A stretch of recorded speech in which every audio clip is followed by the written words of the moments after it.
नमस्कार, बहुत स्वागत आप सभी का जी मध्य प्रदेश छत्तीसगढ़ देख रहा हूं। मैं हूं आपके साथ कोमल गंगवार। शुरुआत कर रहे हैं दिन दहाड़े की बड़ी खबर के साथ। भोपाल से खबर, सौरभ शर्मा के कोर्ट में पेशी हुई और आज सौरभ को कोर्ट लेकर पहुंची लोकायुक्त।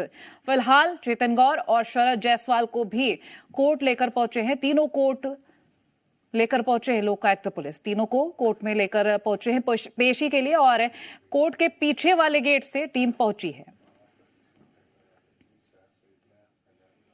तो ये बड़ी खबर आपसे साझा कर रहे हैं। सौरभ शर्मा की आज कोर्ट में पेशी है और ये भी साथ ही जानकारी दे दे कि चेतन और शरद को भी लेकर टीम पहुंची है। कोर्ट के पीछे वाले गेट से टीम पहुंची है।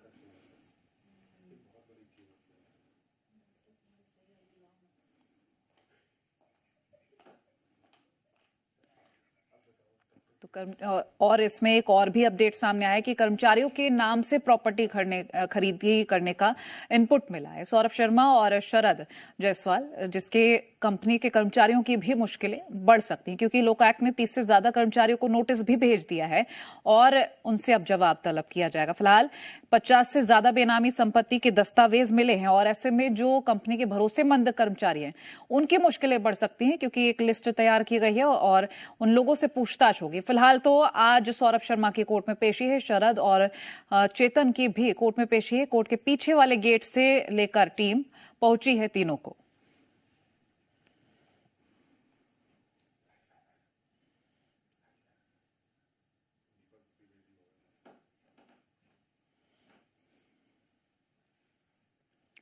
तो ये बड़ी खबर इस वक्त हम आपसे साझा कर रहे हैं।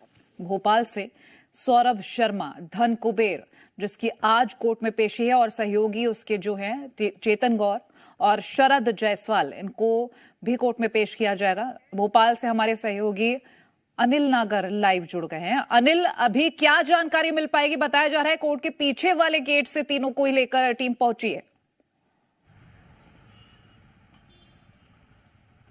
देखिए, सौरभ शर्मा, शरद जायसवाल और चेतन गौड़ को लेकर लोकायुक्त पुलिस भोपाल अदालत में पहुंची हुई है और अंदर जो है यहाँ पर जो है बहस चल रही है लोकायुक्त की ओर से और जो है रिमांड के लिए समय मांगा जा रहा है। देखेंगे कि आज तक के लिए जो है 7 दिन की रिमांड पर सौरभ शर्मा, चेतन गौड़ और शरद जायसवाल था। ये आज जो है इनकी रिमांड जो है खत्म हो गई है और ये जो है लोकायुक्त की तरफ से दलील दी जा रही है कि अभी जो कई तरह के सवालों के जो जवाब मिलना है वो नहीं मिल पाए इन 7 दिन की पूछताछ में, तो और समय जो है लोकायुक्त की तरफ से रिमांड के लिए मांगा जा रहा है और उम्मीद यही लगाई जा रही है कि 3 से 4 दिन की रिमांड और इन तीनों की मिल सकती है।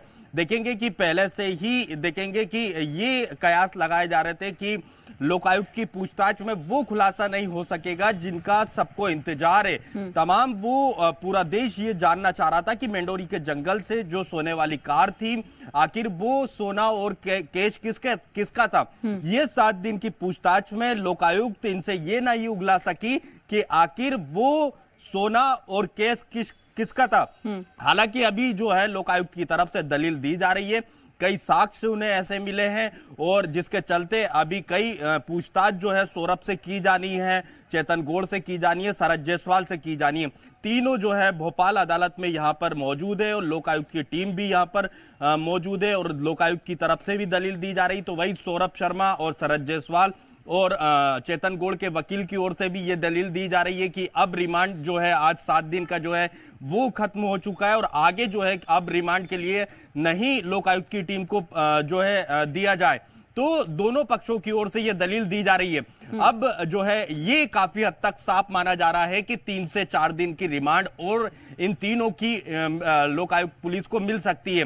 कुछ देर में न्यायालय फैसला लेगी कि कितने दिन की रिमांड पर इन तीनों को और भेजा जा सकता है, क्योंकि कई तरह के सवाल अभी भी बरकरार है अब तक, क्योंकि ये स्पष्ट नहीं हो पाया जिस तरह से मेंडोरी के जंगल से सोने वाली कार मिली थी और उसमें कैश मिला था, करीब 10 करोड़ रुपए कैश, कि आखिर ये कैश और गोल्ड किसका था। शरद जायसवाल और जो चेतन गौड़ है सौरभ शर्मा के सहयोगी, इनके नाम पर जो है कुछ संपत्तियों के बारे में जानकारी लोकायुक्त की टीम को मिली है, लेकिन सौरभ शर्मा की संपत्तियों के बारे में अब तक कुछ नहीं उगला सकी लोकायुक्त की टीम। तो कई तरह के सवाल अभी हालांकि लोकायुक्त पर भी खड़े हो रहा है कि 7 दिन की रिमांड मिलने के बाद भी क्यों कुछ खास खुलासा नहीं हो पाया।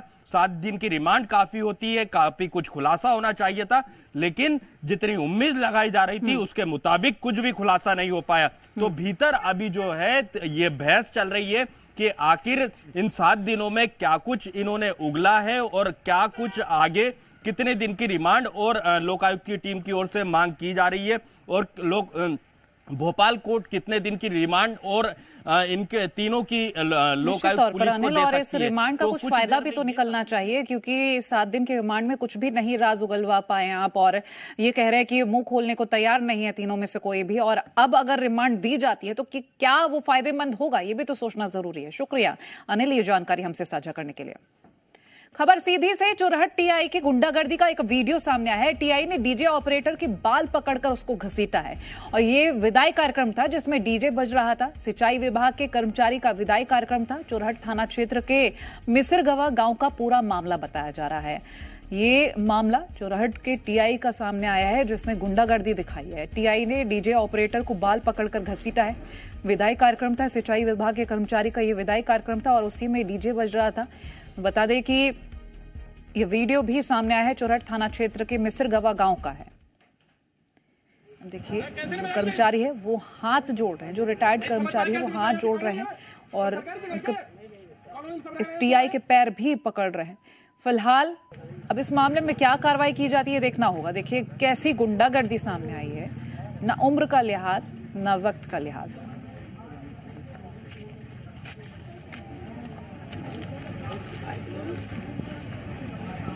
जल्दी आओ, यहाँ मेरे बंगले के सामने आओ जल्दी से।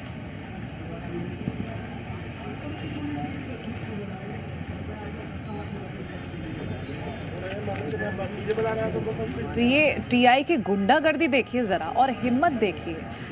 लेट नाइट नहीं है ये वीडियो, संभवतः दिन का ही है, और अगर लेट नाइट डीजे बज रहा होता तब समझ में आता कि आप किसी को लताड़ लगा रहे हैं, लेकिन इस तरह से अपनी गुंडागर्दी दिखाना, बाल पकड़कर घसीटना यहाँ पर, और ऑपरेटर को देखिए किस तरह से बाल पकड़कर ऑपरेटर को ये टीआई लेकर आता है। और ये गुंडागर्दी का वीडियो काफी तेजी से बनता है कि किस तरह से बाल पकड़कर घसीटता है ये टीआई।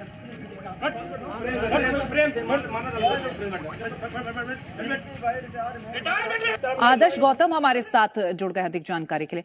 आदर्श, ये टीआई के गुंडागर्दी का जो वीडियो सामने आया है, इसमें संभवतः ये दिन का ही वीडियो है, लेट नाइट का वीडियो होता है, डीजे चल रहा होता तो समझ में आता कि कोई कार्रवाई की गई है, और इतनी यहां पर गुंडागर्दी, ये तस्वीरें शर्मनाक है कि कैसे बाल पकड़कर ऑपरेटर को घसीटा है, और जो कर्मचारी है, रिटायर्ड कर्मचारी, वो हाथ जोड़ रहे हैं। क्या कार्रवाई हुई अभी इस मामले में?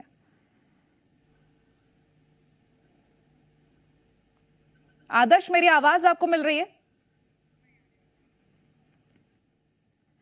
चलिए, आदर्श से हम जानकारी लेने की कोशिश करेंगे, लेकिन ये तस्वीरें देखिए, अपने टीआई होने का इतना गुमान कि वो ये भी शख्स भूल गया कि उम्र का लिहाज कर ले, या फिर यहाँ ये देख लिया जाए कि क्या माहौल है। और डीजे ऑपरेटर को जिस तरह से घसीटा है इसने, साफ तौर पर नजर आ रहा है कि टीआई को गुमान कुछ ज्यादा ही हो गया है। हमारे साथ डीआईजी साकेत पांडे जी जुड़ गए हैं। साकेत जी, स्वागत है आपका जीएमपीसीजी पर। ये टीआई का एक वीडियो बड़ा वायरल हो रहा है, संभवतः दिन का ही वीडियो है सर। लेट नाइट में अगर डीजे बजता है तो समझ में आता है कि कोई कार्रवाई की जाए, लेकिन ये गुंडागर्दी कही जाएगी कि बाल पकड़कर घसीटते हैं, सामने जो रिटायर्ड कर्मचारी वो हाथ जोड़ रहे हैं, उम्र का लिहाज नहीं किया इस टीआई ने। क्या कार्रवाई करेंगे? एक्चुअली में क्या है, जो वहाँ पे कॉलोनी है उसी के ऊपर सिंचाई विभाग का कार्यालय है। वहाँ एक कर्मचारी रिटायर हुआ, तो लोग जुलूस के रूप में कॉलोनी से लेके जा रहे थे, और डीजे काफी ज्यादा साउंड में बज रहा था। तो वहाँ जो बच्चे परीक्षा वगैरह दे रहे थे कॉलोनी में, उन्होंने आपत्ति ली होगी, तो पुलिस वाले रोकने की कोशिश किए होंगे। पुलिस वालों से आपस में इनका झूमा झटकी हुई है। उसके बाद फिर टीआई, शाम को 4 बजे की घटना है, टीआई को पता चला तो अपने घर से निकला। लेकिन ये जो भी वीडियो है और इसमें जो भी अशोभनीय इनके कृत्य रहे हैं और जो अप टू द मार्क नहीं रहे हैं, तो एसपी ने इंक्वायरी कराई और मेरे द्वारा इनको 1 वर्ष की वेतन वृद्धि रोक दी गई है। और बाकी इनकी जांच की जा रही है। सर एक और भी चीज है कि अगर आप कोई कार्रवाई करने निकलते हैं यूनिफॉर्म में भी तो होते हैं ना, आप तो लोअर टी शर्ट में निकल कर आए हैं और यहाँ पर झूमा झटके की कोई तस्वीरें नहीं, सिर्फ एक तरफा टीआई की ओर से ही बाल पकड़कर घसीटने का वीडियो सामने आया है। ये पुलिस कॉलोनी से गाड़ी वो निकल रही थी क्योंकि रास्ता है, और ये उसी के घर के सामने का जो सो रहा था वो उठा है, हंगामा देख के वो अंदर से बाहर निकला है अपने। मैं समझ रही हूँ सर, लेकिन ऐसे में आप ये भी तो देखिए ना कि अगर सामने वाला आपकी बात समझे, वो कुछ कह नहीं रहे, आप समझाने की कोशिश करिए। आप ये भी बताइएगा क्या वेतन वृद्धि रोकने से न्याय मिल जाएगा या इस तरह की जो तस्वीरें सामने आई ये गुंडागर्दी खत्म हो जाएगी?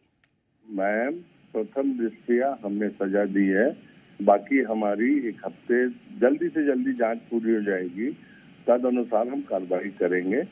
और हम लोग अपने स्तर पे कोई भी चूक नहीं है हमारी, और हम लगातार निगाह रखे हुए हैं और सख्त हिदायत दिया है पूरे कर्मचारियों की कि इस प्रकार से वरिष्ठ नागरिकों के साथ कोई अशोभनीय व्यवहार कोई भी नहीं। बिल्कुल सर, उम्मीद हम आपसे यही करते हैं, क्योंकि कार्रवाई कीजिए लेकिन उम्र का थोड़ा सा लिहाज करिए, क्योंकि आपसे कोई वरिष्ठ है और हाथ जोड़ रहा है, उतना तो लिहाज कर लेना चाहिए। बहुत शुक्रिया साकिब जी हमारे साथ जुड़ने के लिए।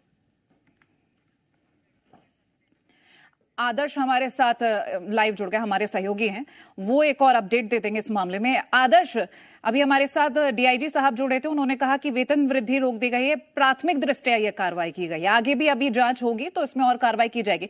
लेकिन उन्होंने ये बताया कि यहाँ पर बहुत लाउड म्यूजिक बज रहा था, झूमा झटकी हुई है। क्या वाकई में झूमा झटकी हुई है या सीधा टीआई ने इसी तरह की हरकतें कर दी, गुंडागर्दी दिखा दी?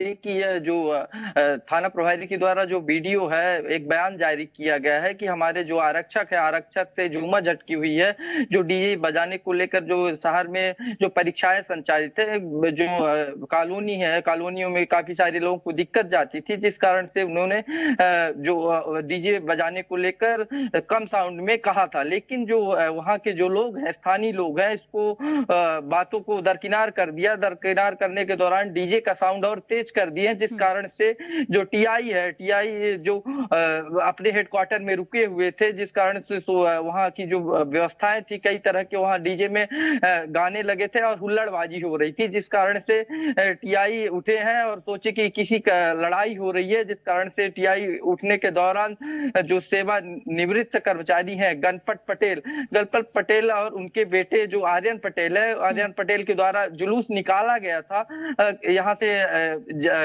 ऑफिस से घर जाने के लिए, मिसिरगवा जाने के लिए। लेकिन जो वहां के जो थाना प्रभारी हैं, थाना प्रभारी के द्वारा तीनों लोगों के खिलाफ मामला पंजीबद्ध कर लिया गया है और तीनों को जेल भेज दिया गया है। लेकिन जो यहाँ की सीधी जिले की जो प्रशासनिक पुलिस की जो व्यवस्थाएं हैं, शायद इसमें कई तरह के सवाल खड़े कर दिए हैं। ऐसे कई थाने के जो वीडियो हैं, कई तरह के वायरल हो रहे हैं, चाहे जमोड़ी थाना हो, चाहे अमिलिया थाना हो। हाल में ही अभी चुरहट का मामला आप देख ही रही हैं कि किस तरह से जो गणपत पटेल जी के साथ अभद्रता हुई है। इसमें समझा जा सकता है कि कितनी बड़ी बर्बरता की गई है और उन लोगों को जेल भेज दिया गया है। निश्चित तौर पर जहां घर जाना था और उन्हें जेल भेज दिया है, ये एक शर्मनाक हरकत भी है टीआई की। अब देखना ये होगा कि जांच जो बताई गई है उसमें क्या कुछ किया जाता है। शुक्रिया ये जानकारी हमसे साझा करने के लिए।